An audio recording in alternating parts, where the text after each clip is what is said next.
Hello, amakuru yanyu muraho murakomeye. Happy Monday. Mu gitondo nabakoreye video yo kubabwira ko mugomba gusengera abo muzabana nabo, ukuntu mugomba gusengera ingo zanyu. Ariko hari ikibazo abakobwa bambaje ejo bundi, ariko nagira ngo ngisubirize hamwe, nsubize abahungu n'abakobwa bose hamwe kubera ko mwese mukeneye inama zanjye. So ubundi barambajije ngo se Chantal ni gute wamenya ko umuhungu agukunda cyangwa umukobwa agukunda?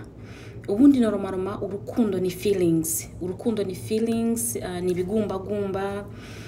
Ubundi iyo ufite urukundo ku muntu, iyo umubonye ubumva usuherewe ukuntu, iyo agukoreye ikintu biragushimisha cyane.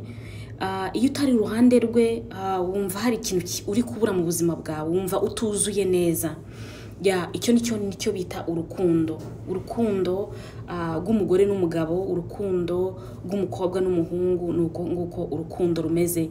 Urukundo iyo uwawe ari kure cyane yawe, wumva uvuga ati Mana mu ijuru, uyu muntu ndaza kumubona gute? Iyo umugabo wawe yasohotse cyangwa umugore wawe yasohotse cyangwa umukunzi wawe, umusore mukundana cyangwa umukobwa mukundana, wumva hari icyo uri kubura, wumva wamuhamagara, wumva wamenya aho ari, ese ameze gute, ese yicaye he, ahagaze he, kubera ko ni feelings, ni urukundo. Nyine rurakunda, that's how it is. Urukundo nuko nguko rumeze.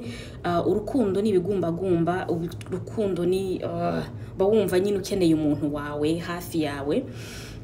Ubundi na mama kugira ngo uzamenye igitsina gabo ko gikukunda, ni cyagihe mu gihe nawe musore ukuntu uzamenya ko ukunda umukobwa kuko byukuri, ni muri cyagihe uzaba wicaye ahantu waba utari kumwe nawe ukumva ubuza amahoro, ukumva ushaka kumva ijwi rye, ushaka kumureba, ushaka kugira gute. Nawe umukobwa nuko nguko uzamenya ko ukunda umuntu.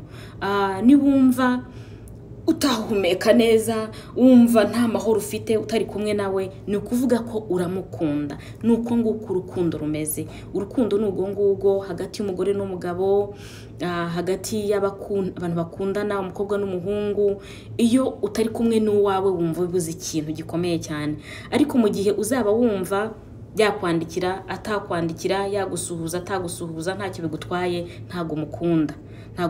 Niyo mpamvu rero navuze yuko niba umuhungu atakwandikira, umwandikira ntagusubize, cyangwa umukobwa ukamwandikira ntagusubize, ni ukuvuga ko ntago agukunda. Kuba absence zawe ntacyo bitwaye cyane rwose habe na gatoya.